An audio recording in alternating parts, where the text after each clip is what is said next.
Bonjour et bienvenue à la série Aînés en mouvement. Le thème dont nous discuterons aujourd'hui est celui de l'agriculture et de l'alimentation. La place que prend l'alimentation dans nos vies est indéniable, comme en témoignent toutes les émissions qui abordent ce sujet ou tous ces livres de recettes disponibles à chaque année.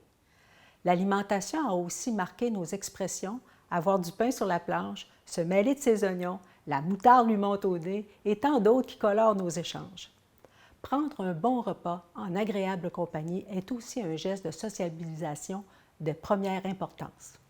Et si on peut se nourrir, c'est parce que des gens de chez nous produisent, récoltent, transportent, transforment et distribuent ce que nous mangeons et buvons. La Côte-de-Beaupré compte sur des producteurs agricoles d'expérience, des modèles pour les jeunes générations. Écoutons ces producteurs parler de leur travail, de quelle façon il s'est transformé avec les années, de l'importance qu'ils accordent aux employés, aux clients et à la communauté. Vous les entendrez sur l'importance de la préservation du territoire agricole, de la relève, de la transmission intergénérationnelle de leur savoir.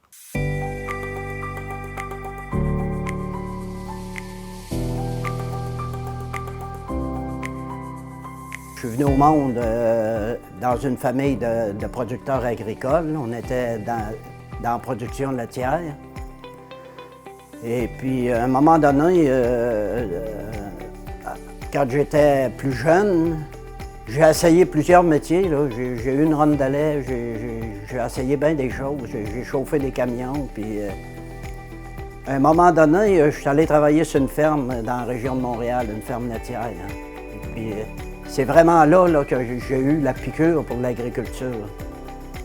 Quand je suis revenu par ici, sur l'entrefaite, mon père est décédé. Là, j'ai travaillé avec mon frère pour ma mère sur la ferme paternelle pendant 2-3 ans.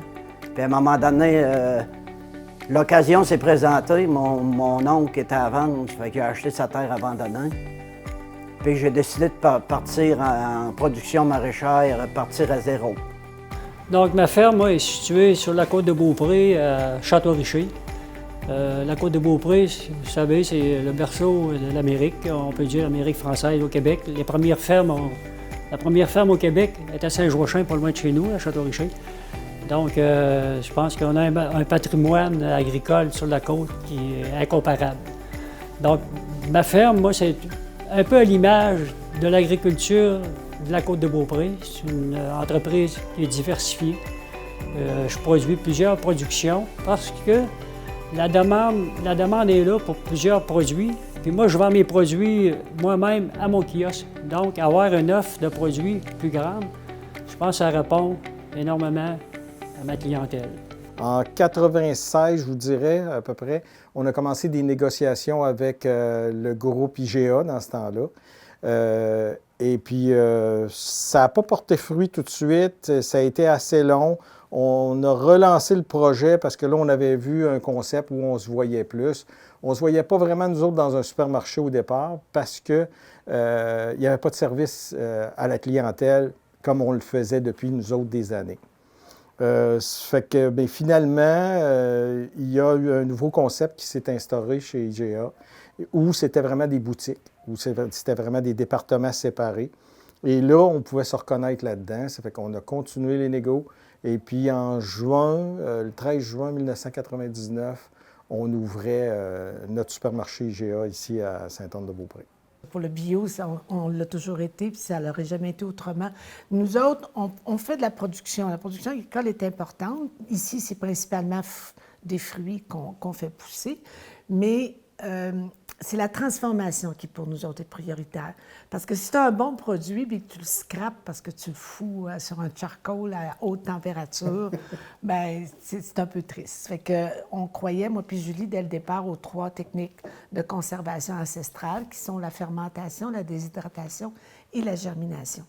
Et c'est donc ces procédés-là que l'on prône à la ferme.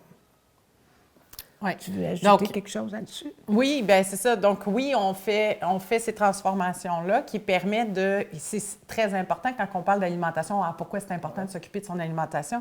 Bien, quand tu traites bien l'aliment que tu vas manger, tu peux même décupler ses bienfaits, ses valeurs nutritives. Et ces méthodes ancestrales-là, c'est des méthodes qui respectent l'aliment puis qui le gardent vivant. Et ça, c'est important. Parce que plus on mange vivant, bien, plus on reste vivant. Hein? Il y a rien ne se perd, rien ne se crée, tout se transforme. L'énergie est dans le vivant. Si on mange toujours des produits archi-morts, cuits à haute température et donc morts, on n'a plus d'énergie dedans le produit. On manque beaucoup de vitamines aussi, là, mais nous, on parle surtout de l'énergie.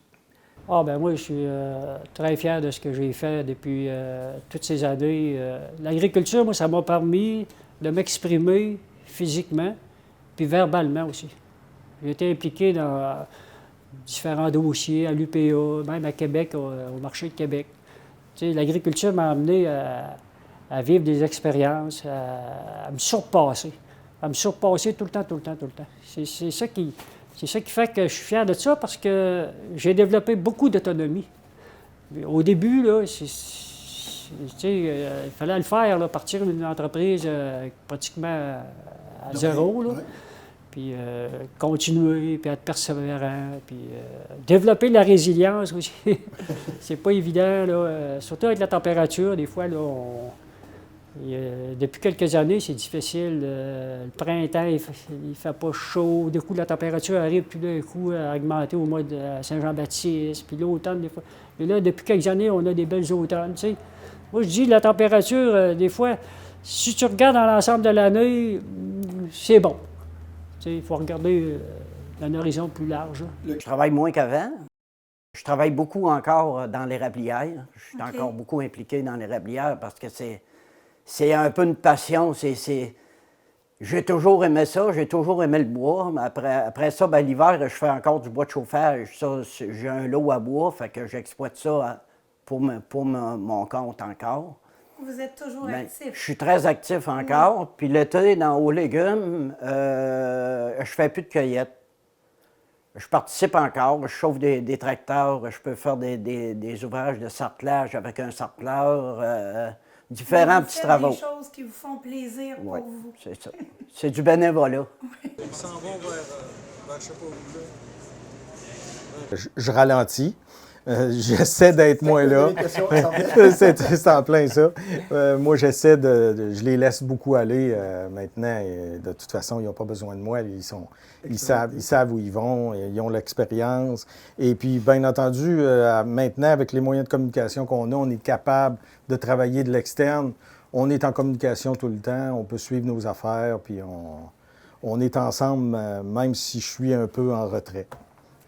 Au début, quand j'ai commencé, j'avais pas ça dans moi, ce côté-là, accueil.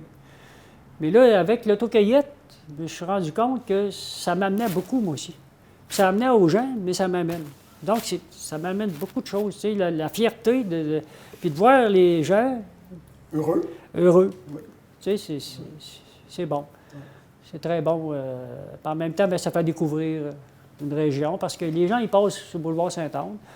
Ils voient juste mon kiosque, mais quand ils arrivent sur la ferme en haut, là, c'est complètement différent. C'est un autre monde, là. Moi, la plus belle fierté que j'ai, c'est quand le monde il m'envoie des photos de nos produits. L'été, quand on a des paniers de fruits et légumes, les gens nous envoient des photos de leurs enfants qui ont dévoré un panier de fraises au complet. Quand on vend des produits dans des restaurants puis qu'on voit des chefs qui sont fiers de faire des plats avec nos produits, puis quand on est reçu dans ces restaurants-là, j'ai plusieurs amis restaurateurs, là, autant ici dans la région qu'à Québec, on est reçus comme des rois. Là, je veux dire, les gens sont fiers de dire dans leurs clients que c'est un produit de ce gars-là qui est assis à la table. Là. Ça fait que je pense que oui, effectivement, là, tout le monde est content. Puis dans le temps des sucres aussi, les gens se font des gros brunchs avec nos produits d'érable. Puis c'est tout le temps le fun, là, tout le temps. On connaît tous nos employés par leur nom. C'est pas des numéros. On fait une tournée le matin, on dit bonjour à tout le monde. Merci d'être rentré au travail. On le sait que de ce temps-ci, c'est pas toujours évident. Manque de personnel et tout ça. Fait que oui, clairement qu'une entreprise familiale, ça fait une différence dans un domaine comme le nôtre, là, c'est clair. On s'implique beaucoup aussi dans les commandites, dans la communauté et tout ça. Fait que je pense que les gens apprécient ça. Donc, vous connaissez vos employés par leur nom. Oui. J'imagine que vous connaissez aussi beaucoup de vos clients. Oui, clairement. Tu sais, Tout le monde est proche. exactement. Avec la longueur de semaine, c'est les mêmes visages qui reviennent régulièrement. Quand que les condos rouvrent, l'hiver pour la montagne, on a des gens que ça fait un bout de temps qu'on n'a pas vu qui reviennent. Ils sont contents de nous voir, on est contents de les revoir. Fait que, on connaît pas mal notre monde. On a un petit point de vente. C'est un libre service encore. Les gens viennent, choisissent ce qu'ils veulent, remplissent un petit coupon, puis ils font le paiement eux-mêmes, soit comptant ou soit par virement bancaire quand ils retournent à la maison.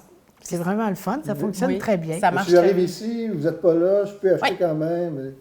Ça, c'était essentiel parce que sinon, on ne voyait pas le jour de pouvoir accueillir les gens parce qu'on en a trop. On est tout le temps partis. Puis nous, on fonctionne sur le principe de confiance mutuelle. C'est ce que j'allais dire. Puis ça va très bien. Fait que, Ça va vraiment le fun. C'est un peu la continuité de ce que je disais. On parlait de confiance personnelle, puis là, c'est la confiance dans la communauté, si je peux dire. Oui, tout à fait. Puis ça nous permet de mettre nos œufs. On a les œufs de poule, on a les œufs de canard aussi, mais ça nous permet aussi de vendre des produits qu'on fait en petite quantité, juste pour nos clients, comme nos sels aux herbes, le sel à la gastache, le sel à la livèche, le sel d'épinette, le sel de sapin, le sel... on en a des sels, le sel de mélisse. On a après ça, d'autres produits comme ça, qu'on fait juste en petite quantité. En offrant des produits qui sont cultivés ici, sur ma ferme, bien, si les gens se donnent la peine de venir, bien, on diminue beaucoup l'effet négatif sur l'environnement. Il y a moins de transport. Puis, En vendant strictement sur votre ferme aussi. Ben oui, c'est essentiel. Là. Il faut penser à long terme aussi. Parce qu'on voit des choses qui sont faites depuis des années. C'est malheureux ce qui se fait des fois. Là. Ouais. Mais il faut essayer de chacun faire sa part. Là. Premièrement, les gens savent ce qu'ils mangent. Souvent, quand ils achètent direct du producteur, bien, ils peuvent poser les questions qu'ils veulent. Ils n'ont pas tout le temps les réponses qu'ils ont envie d'entendre, mais au moins, ils ont une transparence puis ils ont la vraie affaire. Souvent, on voit des choses qui viennent d'ailleurs, on voit des chaînes, on voit des stratégies de marketing. Bien, l'achat local, c'est l'authenticité. Tu as ça sur la tablette, c'est là, c'était fait le matin même ou la veille, puis c'est proche de chez vous, puis tu connais la personne qui l'a fait, puis tu connais certainement des gens qui ont travaillé là. Puis il y a des jeunes, des fois, qu'on engage, bien, tu le sais que tu as un neveu, un fils, une nièce qui a déjà travaillé là, que c'est une belle ambiance, que c'est une belle entreprise. Fait que cette proximité-là, là, je pense que c'est ça qui a fait un peu que les gens ils ont dit « Bon, ben garde, maintenant, on a des voisins qui font ça, pourquoi qu'on achèterait ça du Mexique? » Kombucha, c'est notre principal produit. C'est une fermentation, toujours biologique. On est les seuls aliments du Québec bio, fait qu'on en est très fiers. Ça veut dire que plus de 90 % des produits qu'il y a là-dedans viennent d'ici, de la ferme. Et qui est bio, en plus. Naturellement. Ouais. Mais, en tout cas, nous autres, oui. Mais c'est ça que ça veut dire, le petit logo Aliments du Québec bio ici. Là. Ouais. Fait que ça démontre vraiment qu'à quelque part, on fait quand même pousser nos choses, on les cueille, tout est de la cueillette à la main, on la transforme, puis on vous la fait boire. Là, à quelque part, on a fait la boucle là, après. Une partie importante de votre clientèle est sûrement constituée de personnes aînées. Oui. Donc, est-ce que ça a un impact sur la manière de servir les gens? Bien, faut que ça en ait. Faut que ça en ait parce que, ne serait-ce que la livraison, tu sais, le système de livraison, maintenant, Sobeys a son système de distribution de livraison qui s'appelle Voilà, depuis un bout. Mais par contre, nous, on a gardé quand même notre système de livraison, justement, pour nos clients plus âgés, ceux qui ont plus de difficultés avec la technologie. C'est pas tout le monde qui est capable de commander sur Internet. Ça a un impact. Ça a un impact aussi en magasin parce que nos clients aînés, bien, on a des plus petites portions avec le prêt-à-manger. Ça facilite. C'est important. Pour nous autres, c'est important. Exact. Êtes-vous préoccupé par le sort des terres agricoles ici ou des fermiers, de façon générale? C'est officiel qu'on est dans une région qui a beaucoup de pression. On est proche d'un centre-ville, là, Québec. Puis c'est difficile. Ça va devenir très difficile de conserver nos sols pour l'agriculture. Parce que, tu sais, financièrement, c'est pas toujours évident de gagner sa vie en agriculture. Donc il y a de moins en moins de fermes. La pression, veut pas, la pression domiciliaire à construire est forte. C'est, ça va, on le voit déjà depuis. Tu sais, je disais ça à un moment donné, quand je pars de chez nous puis je monte à Québec, il y a des matins, je voyais plein de pelles mécaniques un peu partout. C'est tous des travaux qui se faisaient, tu sais. On est rendu ça à la Côte-de-Beaupré.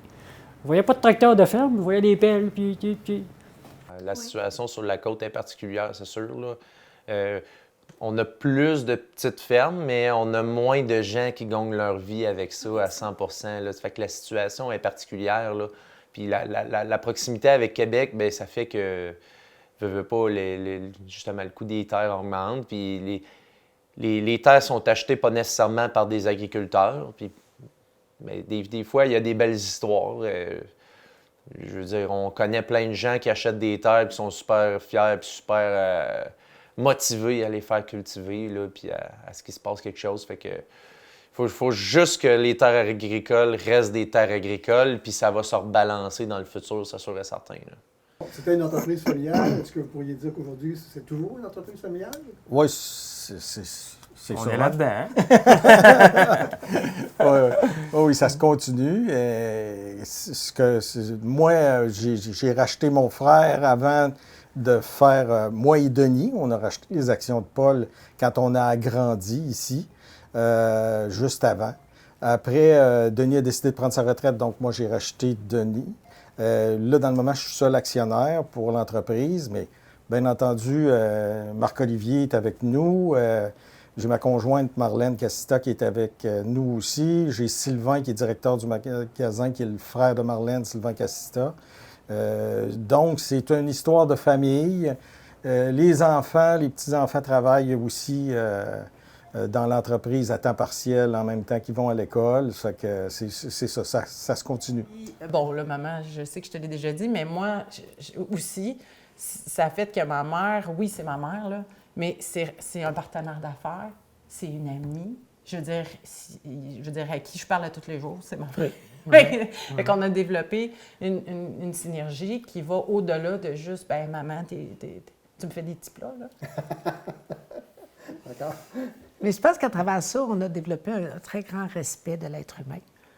On apprend à s'aimer, puis on apprend à se respecter, puis on apprend à s'écouter, puis on apprend à vivre ensemble, tout le monde. Oui. C'est vraiment le fun. Ensemble, je veux dire aussi, Toujours, c'est parce toujours, qu'il faut- toujours. Tous les jours, C'est un peu un défi. tous les jours, Julie est consultée, tous les jours, Pierre est consulté, tous les jours, tout le monde est consulté. Ça, c'est important. Quelle importance pour vous est cette relève, M. Simard? C'est bien important pour moi parce que moi, quand j'ai vendu la ferme, j'ai gardé ma maison, puis je suis encore dans comment je pourrais bien dire ça, dans mes affaires, tu sais. Je ne suis pas impliqué dans les décisions de la ferme. Il prend ses décisions, mais quand il a besoin de moi, je suis là. Vous êtes là pour le soutenir? Je suis là pour le soutenir, mais je ne me mêle pas de ses décisions. Ça, c'est bien important. C'est pour ça qu'on a une belle relation, je pense. Puis c'est une belle fierté aussi pour vous, l'effet que votre garçon ait repris la ferme familiale. C'est une très belle fierté après toutes ces années de travail que ça continue. Tu sais. Que ça continue. David, qu'est-ce que cela représente pour toi de poursuivre le travail de ton père?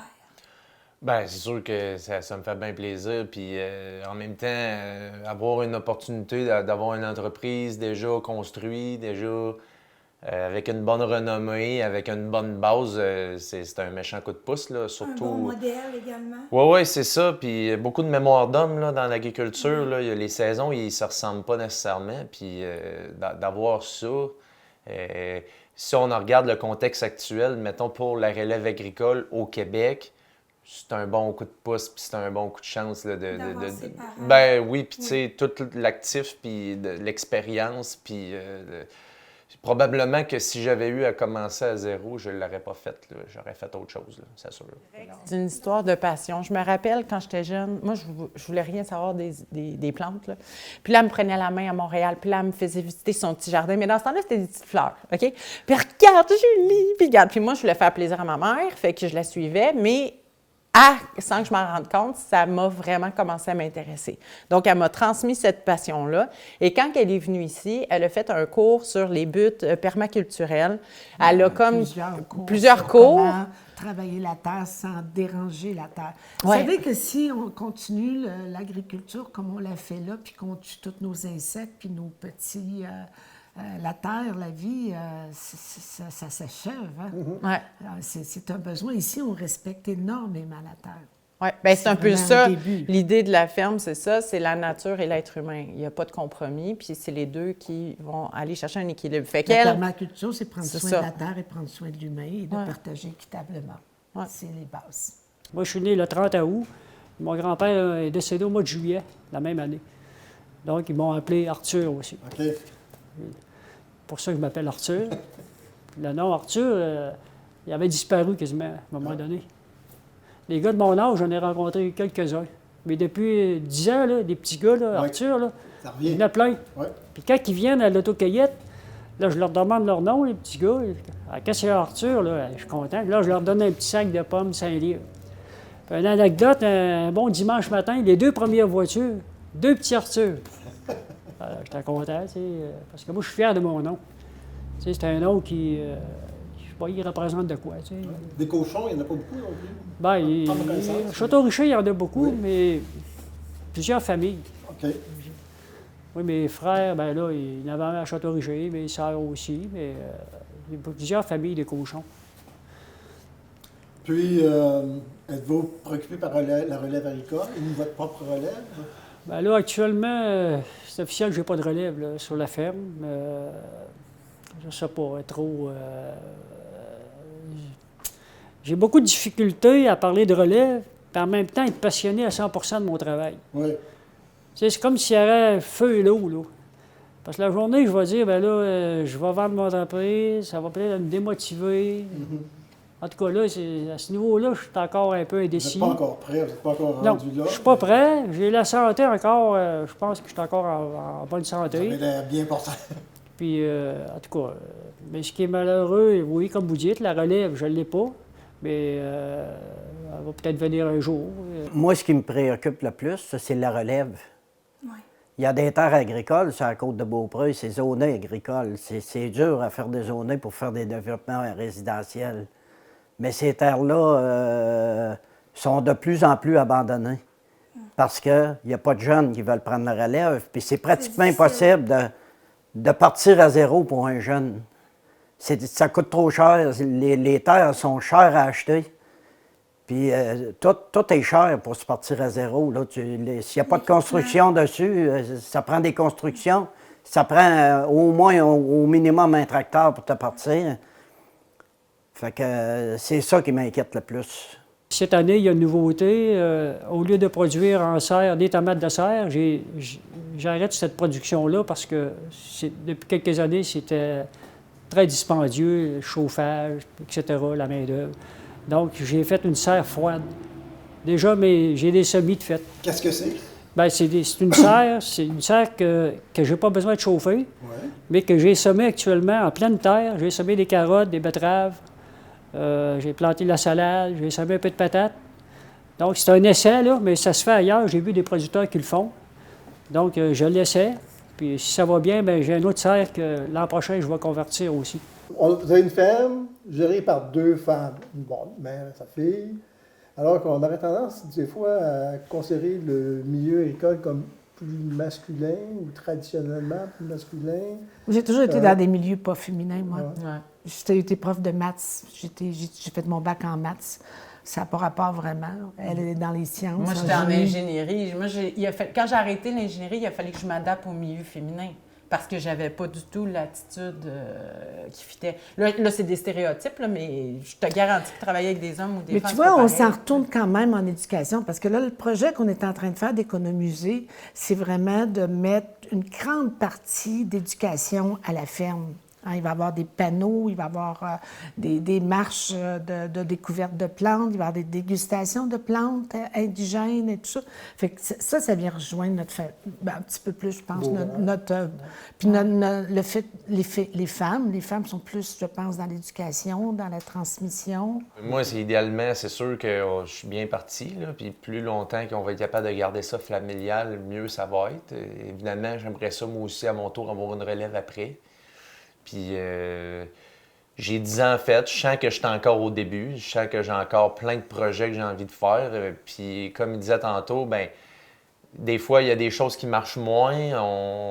Avec une ferme, on peut réorienter ça comme on veut.